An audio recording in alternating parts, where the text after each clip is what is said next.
All right, welcome back. You're watching News Night on DD News and DD India. Time now for our In Focus segment in which we discuss about Dynasty First versus Nation First. Yes, Dynasty First versus Nation First. Joining me are three very special guests, Ashok Tandon, R. Rajagopalan and Harsh Pant. Mr. Tandon and Mr. Rajagopalan are veteran journalists of repute. Mr. Tandon served as media advisor to late PM Atal Bihari Vajpayee as well. And Professor Pant is Director Studies and the Director of the Strategic Studies Program at the Observer Research Foundation, a think tank based in New Delhi. Gentlemen, welcome to News Night. If I can come to you first, Mr. Tandon, your thoughts, you've served in the PMO. Should the PMO at all react to those allegations leveled by Rahul Gandhi, and how did you find JP Nadda's and the spokesperson's refutation of those allegations earlier this afternoon?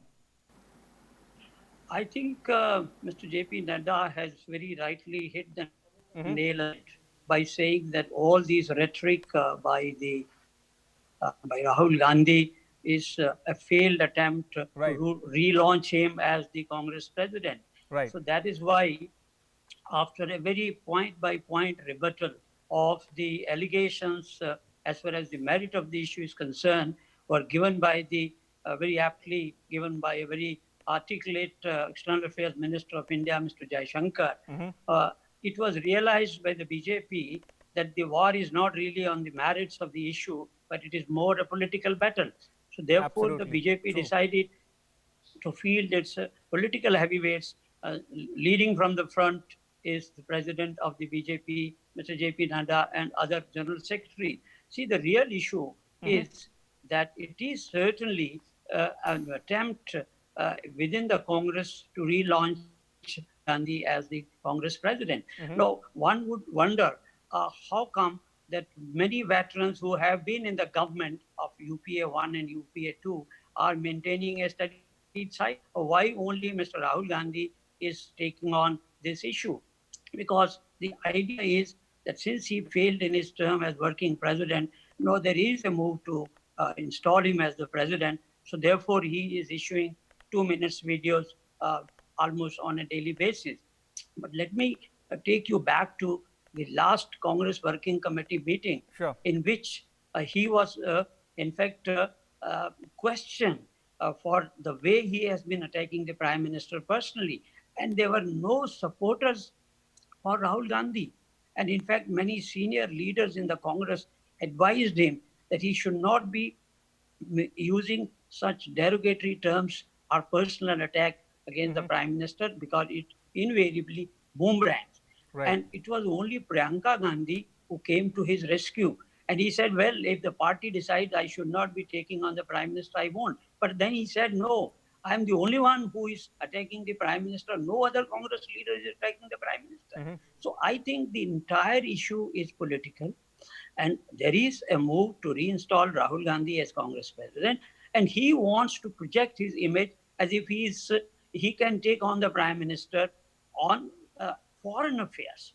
I don't know who has advised him to take on the Prime Minister on external affairs or the foreign affairs or diplomatic front, especially at a time when Prime Minister has already acquired a global image. He is ranked among the top 5 leaders, and there is no, at least, discordance within any other non-Congress opposition party. Nobody is questioning the Prime Minister's handling of the foreign affairs, or for that matter, the standoff with China. It is only within the Congress also. I can understand if it was Dr. Manmohan Singh taking on the Prime Minister on this issue, or even the present President Sonia Gandhi doing. It is only Rahul without any support from any Congress quarter. So that shows he is trying to re-establish himself, that he can deliver within the Congress party. So the move to call him Congress Working Committee. So Mr. Nadda has very rightly said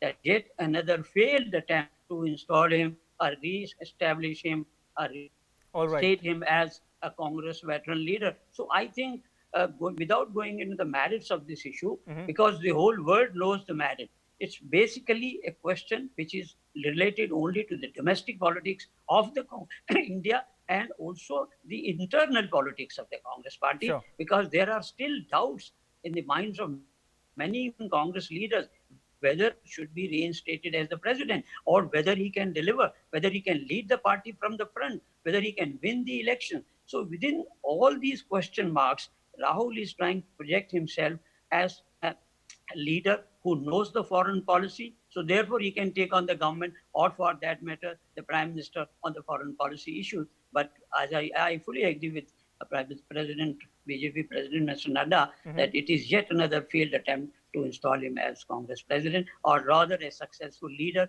who can deliver in the Congress party. Sure. Fair point. Mr. Rajagopalan, Project RG relaunch, a complete failure, is backfired on him and the party? Mr. Rahul Gandhi has been a member of parliament for 15 years now. Right. He has not learnt anything, Ramesh. My understanding is on when he said on Rafale on the floor of the House, that was disproved by the French president. When he called Prime Minister Chaukidar Chore, he apologized before the Supreme Court. When he went to Chinese embassy and he said that he did not meet the Chinese ambassador, later he has to say apology. Therefore, he has not been speaking the untruths. I don't say lie. I'm not calling him as a liar, but at the same time, he did not speak the truth. Today, you explained very well. Congratulations to the time this DD Doordarshan's the package you have done. All 10 tweets you have put it. All 10 tweets of Mr. Jaishankar, Foreign Minister, you have put it. And also Mr. JP Nadda's. What is the driving home point of Mr. Nadda's tweet? I want to explain. It is purely a political one. Sure. My understanding, Ramesh, are you hearing me? Yeah, please carry on. My understanding, Ramesh, the point is Mr. Rahul Gandhi has been saying only the lies. Simply, the reason being, he has been withdrawn, the government has withdrawn the SPG from him. That is one anger against the government.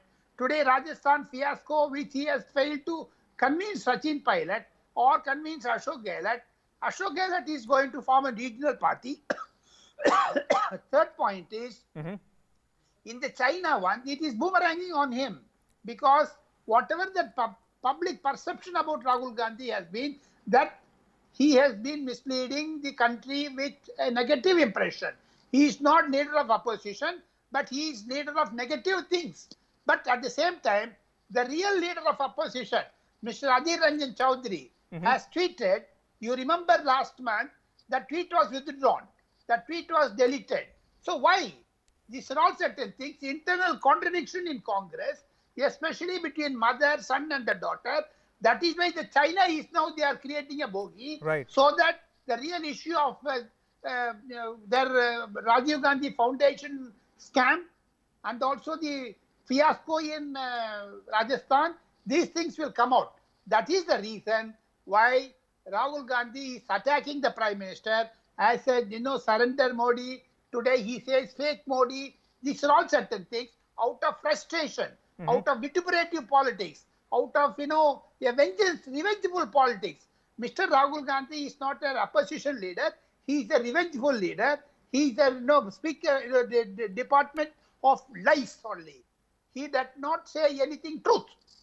Therefore, Mr. Nadda, what he has tweeted today, and I also agree with Mr. Nadda, he has said the right thing. Apart from that, Ramesh, I want to say one final comment. Sure. That the Prime Minister's popularity in India is at the peak, at the high. Much before the 2014 mandate, he got 2019 mandate, massive mandate. And now, whichever the private channels you take or the opinion polls, COVID, Corona, Prime Minister, handled it very well. China, he has handled it very well.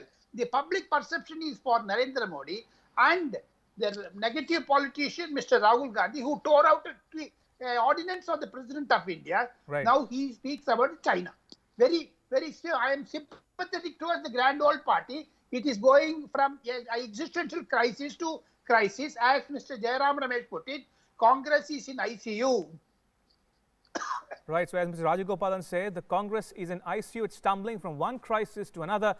Professor Pant, if I can come to you now, you're the foreign policy expert on this panel tonight on Newsnight. What did you make of the allegations and the clarifications issued by Minister Jaishankar and the BJP president? In particular, Rahul Gandhi seems to be asking, why did China choose this moment in time for the face-off in Ladakh? Now, some would say it is Prime Minister Modi's infrastructure development push at the LAC that has completely unnerved the Chinese. Your thoughts, Professor Pant?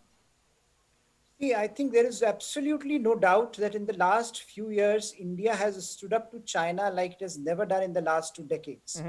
And the result is that India is now speaking out, as I think the Foreign Minister Jaishankar candidly wrote in his tweets, that look, if you look at Indian behavior towards China, India has stood up on every single issue.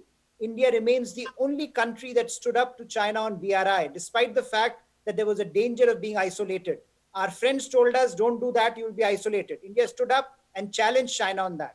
India stood up to China on Doklam. India has stood up to China when it comes to its operational foreign policy in the Indo-Pacific. Despite China complaining about the Indo-Pacific, India brought Indo-Pacific narrative and India made Indo-Pacific narrative the common, the parlance of contemporary diplomacy.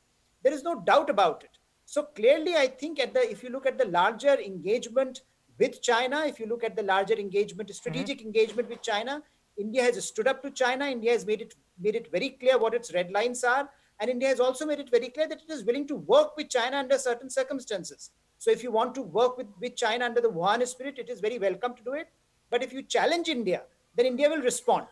And the fact that you had infrastructure development happening at such a spectacular pace in Jammu and Kashmir over the last 4 or 5 years, the result is that China is completely unnerved by what India is doing in terms of changing the ground realities. And it is perhaps for the first time that you are witnessing China reacting to India. You see, there have always been complaints that India has a very reactive foreign policy, that India reacts to what other countries do. This is the time when you are witnessing China reacting to what India has been doing and in the last 4 to 5 years, and how proactively India is shaping the boundary environment in Kashmir and in Ladakh in particular. So clearly for Indian politicians to make this a spectacle in terms of divisions in India is quite unbecoming, I think, of India as a democracy. All democracies should have healthy debates on foreign policy like other policies. But to make it about personalities, to make it about individuals, to make it so partisan that you cannot have a debate, a discussion on the merits and demerits of a particular policy is very unfortunate. And Mr. Rahul Gandhi has not done this for the first time. You may recall he raised this issue of Rafale, very, very vividly, despite knowing very well that India needed the capacity that Rafale was bringing to the fore. And look at the situation today in the LAC with Rafale and other procurements that India has done. India can stand up to China in some way. So clearly one has to recognize what India is doing. One has to make it part of one's own foreign policy discourse. And for Congress party and for Mr. Gandhi to believe that somehow by disparaging the Prime Minister, he can get away with it, I think is also very unfortunate. This sense of, commenting very, casually about very, very important matters. What kind of an image he's projecting to China, that this is a country that even on an issue where China is on our borders can't be united just because one individual wants to have certain post in his own political party and one wants to launch himself time and time again. I think what we are looking at is quite unbecoming spectacle of a grand old party in this country. And Congress and Mr. Gandhi should be realizing that I think there are better ways of achieving what perhaps they are trying to achieve. There are better ways of engaging in public policy discourse. There are better ways of engaging and countering the ruling party's policies. But this is not the way to go about it. When you have a crisis on the border, when China is looking at every opportunity to forward its national interest, when China is trying to see what vulnerabilities are there in the internal system, and this must be pointed out. In every country that China is dealing with today, it is looking at internal vulnerabilities. Wherever the country is weak, they try to create fissures. And if India goes down that route, it will be very, very unfortunate. And Mr. Gandhi is giving no sense that he is under control, that he knows what the kind of stakes there are. And so I think as someone that is observing it from outside, it shows a complete lack of maturity from Mr. Gandhi's part, and a certain sense that I think partisan politics in this country of the kind that we have been practicing, of the kind that targets Mr. Modi directly time and time again, has to go if this country has to evolve a foreign policy, public policy culture that is more mature, that behoves India as a major democracy in the world. All right, point taken. I'm running out of time, gentlemen. Very quickly, one last question to all three of my guests, starting with you, Mr. Tandon. Now, the government says we are having a proactive diplomacy with strong ground posturing. And as Professor Pant pointed out, India is no longer a reactive diplomacy. India is proactively pursuing its interests. But what did you make of the decision of the Congress party and Rahul Gandhi in particular to target foreign policy and the fact that the frontal attack on Prime Minister Modi will have diminishing returns as we go forward? Your thoughts, Mr. Tandon, and then Mr. Rajagopalan. Mr. Nadda has very rightly said that it's an attempt to politicize India's foreign policy. Right. Over the last 7 decades, India's foreign policy has been a policy of national consensus, which practically all governments have done in the past. True. And this is exactly what Prime Minister Modi has been doing. So he convened an all-party meeting where even leaders like Sharad Pawar agreed with the government. The Trinamool Congress also is keeping quiet. All political parties are in favor of a national consensus on issues like this. Right. But fortunately, it is only Mr. Rahul Gandhi who is trying to politicize it. I want to ask him if at all he has reservations about India's handling of the foreign policy, for that matter, the China issue. He should be convening an all-party meeting, an opposition meeting. In fact, he is not in a position to convene a meeting of all opposition. And for that, even Sonia Gandhi has to come forward and convene a meeting. Tomorrow, what will happen? If he is installed as the Congress president, will other opposition parties come under his banner for an opposition meet, which I doubt. So therefore, if at all he has a reservation, he should try to evolve a consensus among non-BJP or all other opposition parties, which he will fail. And who will help him? Not a single leader has come in support of him.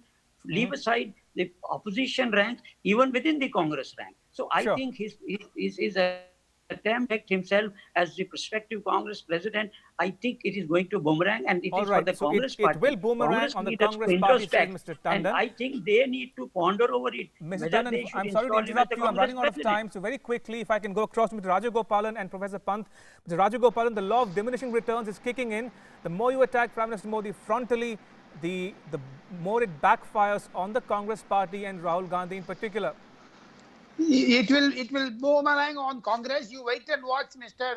Ramesh. In 2024, Congress will not get the same 42 or 44 seats. It will go diminishing. What Mr. Tandon said is absolutely correct. Politically, Mr. Narendra Modi has been doing very well. Narendra Modi has made China to have a bloody nose on their face, especially on foreign policy. Mr. Jaishankar on defense policy, Mr. Rajnath Singh have been giving Narendra Modi a powerful support. So therefore, I see the negative politician in Rahul Gandhi's mindset. I feel that Rahul Gandhi should learn lessons from Mr. Narendra Modi and do not call him as a chore or a thief or a surrender person. Beware of your words. Beware of your words. That's the comment from one of my guests. I want to thank on that note Mr. Ashok Tandon, Mr. Rajagopalan and Professor Pant for joining us on Newsnight. Appreciate it. Thank you for your time. Right, moving on, the All India Institute of Medical Sciences in New Delhi on